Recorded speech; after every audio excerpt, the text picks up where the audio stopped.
बिस्मिल्लाहिर्रहमानिर्रहीम, अस्सलाम वालेकुम। हुकूमत बुखलाई हुई है, इस वक्त फुल पैनिक मोड में है, समझ नहीं आ रही क्या करना है। पहले सारे रास्ते बंद कर दिए गए, इस्लामाबाद, रावलपिंडी, पूरे शहर बंद, बड़े बड़े शहर अंदर से भी बंद, बाहर से भी बंद, अंदरूनी रास्ते, बैरूनी रास्ते, दाखिली रास्ते सब बंद किए गए। अब इस्लामाबाद में कुछ जगहों पर कुछ देर के लिए लगता है कि रास्ते खोले गए हैं क्योंकि पब्लिक प्रेशर इतना है, तो इनको कुछ समझ नहीं आ रही स्ट्रेटजी क्या बनानी है, किस तरह से लोगों को रोका जाए। अब यह काम भी हो रहा है कि मुख्तलिफ जगहों पर फायरिंग भी रिपोर्ट हुई है। आप अंदाजा लगाइए, पिछली वीडियो में हमने जिक्र किया कि लोगों को अगवा किया गया बलूचिस्तान से आने वालों को, तो उल्टा वहां यह हुआ कि पुलिस वालों को पकड़ लिया, फिर वो तबादले में पुलिस वालों को छोड़ा और कारकुन छुड़वाए। अब सिंध से आने वाला काफिला जो हलीम आदिल शेख की क़यादत में आ रहा है, उसमें खवातीन भी हैं, वहां पर फायरिंग शुरू कर दी गई। ये सिंध से आने वाले पीटीआई के काफिले को शिकारपुर के मकाम पर पुलिस ने रोक लिया, टायर फाड़ दिए, फायरिंग करके उन्होंने टायर फाड़े हैं कि इनकी गाड़ियां आगे ना जा सके। हलीम आदिल साहब मुसलसल वीडियोस भी इस पर अपलोड कर रहे हैं, आप ये देखिए वीडियोस भी इस तरह से आ रही हैं और ये मनाजिर आप देखिए। और फिर वहां पर जब इस तरह से उन्होंने फायरिंग की है तो उसकी उन्होंने वीडियो भी बनाई है और ये बता भी रहे हैं। ये देखें, ये फायर करके टायर बस्ट किए गए हैं, ये उसकी आवाज़ भी आ रही है। अच्छा, हलीम आदिल ने कहा है हम अमन पसंद लोग हैं, इन्होंने मजबूर कर दिया, हम कफन पहन लें, हम जान देने को तैयार हैं। हलीम आदिल शेख ने कहा कि इनकलाब या शहादत, इसके अब उन्होंने नारे लगा दिए हैं, ये सुनिएगा।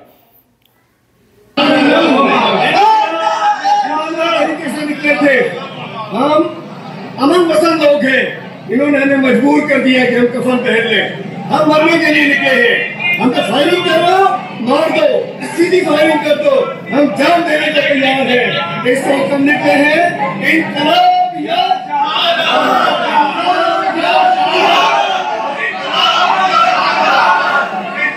ये यहाँ खवातीन भी आपको नजर आ रही हैं, खवातीन भी यहाँ पर इस एहतजाज में मौजूद हैं। अच्छा, इसके अलावा इन्होंने और वीडियो पैगाम भी जारी किए हैं। अच्छा, इसके साथ साथ जनाब ये एजाज सईद साहब का एक बयान बड़ा वायरल हो रहा है। एक इनका कहना है कि रमज़ान के महीने में सऊदी अरब किसी के लिए ना तो खाना काबा को खोलते हैं और ना मस्जिद नबवी को, लेकिन इमरान खान और बुशरा बीबी के लिए रमज़ान के महीने में खाना काबा और मस्जिद नबवी खोली गई। ये बहुत बड़े एजाज़ की बात है, एजाज सईद साहब ने ये बात कही है। अच्छा, नौजवान निकल आए हैं, इन्होंने स्कूल कॉलेज बंद किए तो नौजवानों ने एक और मसरूफियत ढूंढ ली। एक तो वह एहतजाज में शामिल हो रहे हैं भरपूर तरीके से, जिस तरह उन्होंने हॉस्टल्स खाली करवाए, गेस्ट हाउस खाली करवाए, तो लोगों को मजबूर किया वो भी एहतजाज में शामिल हो जाए। इन्होंने लोगों की दुकानें, पेट्रोल पंप सब कुछ बंद करवाया, उनको मजबूर किया कि वो शामिल हो जाए। लोग बाहर बाज नहीं आ रहे और पिंडी के एक इलाके में चंद नौजवान और वर्कर, स्कूल कॉलेज यूनिवर्सिटियां हॉस्टल बंद हैं। अब नौजवान इस काम में लगे हैं कि कैदी नंबर 804 के आप ये देखिए कि वो पेंट कर रहे हैं, दीवारों पर पेंट हो रहे हैं, इसकी वीडियो भी है। ये बड़ा अफसोसनाक वाकया है, जो पहली हलाकत अभी तक हम कह सकते हैं जो रिपोर्ट हुई है, रिपोर्ट जो हुई है, ये मोहम्मद मुयर साफ़ी हैं, रिपोर्टर हैं। ये कह रहे हैं गुजरात में रास्तों की बंदिश के बायस मरीज एम्बुलेंस में ही दम तोड़ गया। पंजाब हुकूमत ने दरिया जेहलम के पुल समेत तमाम रास्तों को बंद कर रखा है।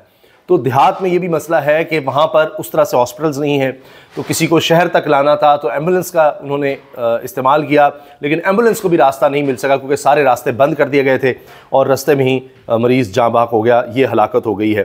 और ये वो मंज़र है कि नौजवान आप देख रहे हैं दीवारों पर ये पेंट कर रहे हैं कैदी नंबर 804 का।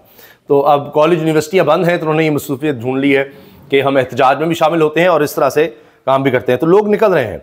अच्छा, ये वो अफसोसनाक मंजर है कि एक शख्स मरीज़ जो एम्बुलेंस में जिसको लाया जा रहा था, हॉस्पिटल ले जाने की कोशिश थी लेकिन रास्ते बंद थे, उनको रास्ता नहीं मिल सका और रास्ते में ही वो दम तोड़ गया। ये है इस हुकूमत की कारकर्दगी, ये इस हुकूमत की नाहली है, इनका जुल्म है और ये संग दिल लोग हैं, इनके दिल मुर्दा हो चुके हैं मौजूदा हुक्मरानों के। पुलिस ने एक्सप्रेस हाईवे को खोल दिया, काना पुल और फैजाबाद से रास्ते खोल दिए गए मकामी शहरियों की सहूलत के लिए। कुछ देर के लिए कंटेनर्स हटाए गए हैं, ये कुछ देर के लिए काम है जी, ये फिर आ जाने हैं। और हुकूमत को सिर्फ अपने इक़्तिदार की परवाह है, लालच है, खौफ भी है साथ कि हाय हमसे छिन जाएगा तो क्या होगा।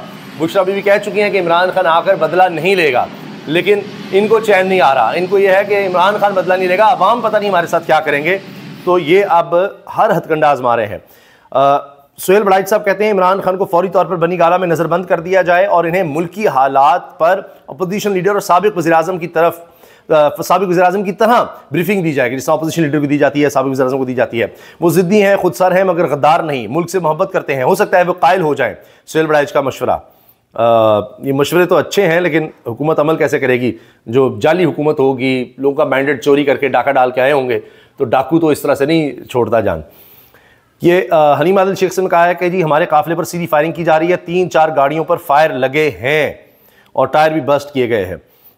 ये वीडियो भी है, मैं पूरी शायद आपको उस तरह ना दिखा सकूं क्योंकि पॉलिसी नहीं है, क्योंकि फायरिंग और इसके वाक़यात का पूरा प्रॉब्लम। ये देखिए आप, तो ये यहाँ पर इस तरह से हुआ और उसके बाद ये लोग ये आपका बंदा है, आपका बंदा है, आपके बंदे ने फायर किए, आपके बंदे ने फायर किए, आपके बंदे ने फायर किए। देखिए यहाँ पर हलीम आदिल कहेंगे कि मेरे सीने पर गोली चलाओ, चलानी है तो सीने पर गोली चलाओ। ये देखिए, ये हलीम आदिल शेख का देखिएगा।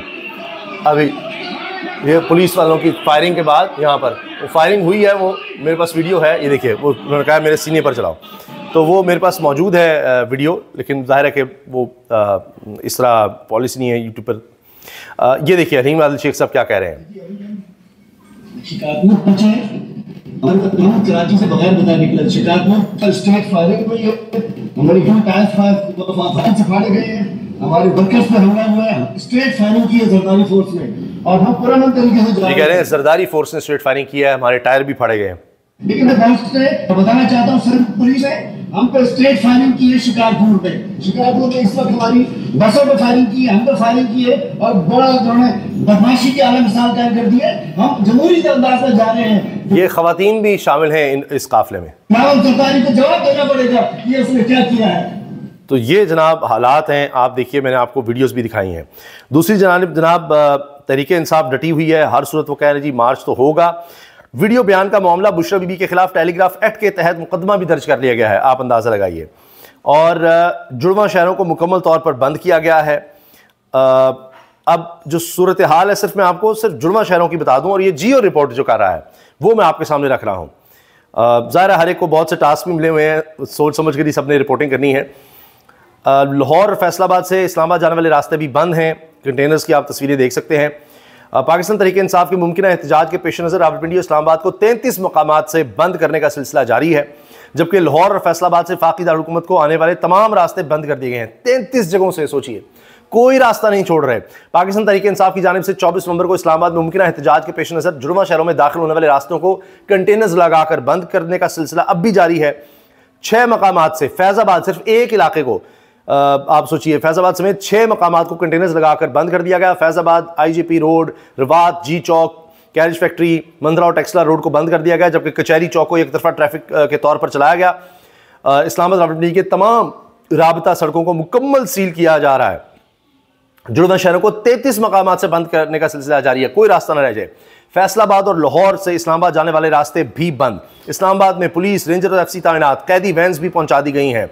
मेट्रो बस सर्विस बंद। पंजाब भर में दफा 144 नाफिज। इस्लामाबाद का मुल्क के दीगर शहरों से राबता मुनक़ता है। हर तरह से पूरा मुल्क ही बंद कर दिया गया है, कर्फ्यू लगा दिया गया है, पूरे मुल्क में कर्फ्यू का सा समा पैदा कर दिया गया है। तमाम शारें बंद करके इंटरनेट स्लो कर दो, कारोबार बंद कर दिया है। और उसके बाद यह है कि जुल्म और फस्तायत, फायरिंग, जबर, गिरफ्तारियां, ये सब कर रहे हैं। सोचिए, कभी पाकिस्तान की तारीख में आपने इतनी बुखलाई हुकूमत नहीं देखी होगी, इस लिहाज से इतनी कमजोर नहीं देखी होगी, क्योंकि जो जालिम होता है वो खौफजदा बड़ा होता है। वो इसीलिए जुल्म का सहारा लेता है, क्योंकि उसको पता होता है कि वो कमजोर फरीक में खड़ा है, लोगों के दिलों में से उसकी मोहब्बत नहीं है, लोग उसके साथ नहीं है, तो फिर वो जुल्म की वजह ये होती है कि वो खौफजदा होता है कि मैंने इनको दबा कर रखना है। और यही इस हुकूमत का हाल है। अगर ये अवामी मैंडेट के साथ हुकूमत आई होती तो कभी भी इस तरह से ना करती। यदि अवाम हमारे साथ हैं, आ जाए, कर लें एहतजाज की, ये जगह है, कहाँ आपने करना है एहतजाज, ये हम जगह देते हैं, धरना देना है दे लें। दुनिया में ऐसे होते हैं, धरने होते हैं, लेकिन ये हुकूमत चूंकि खौफजदा है, जालिम है, इसलिए ये इस तरह के हथकंडे आजमा रही है। अल्लाह हाफिज़।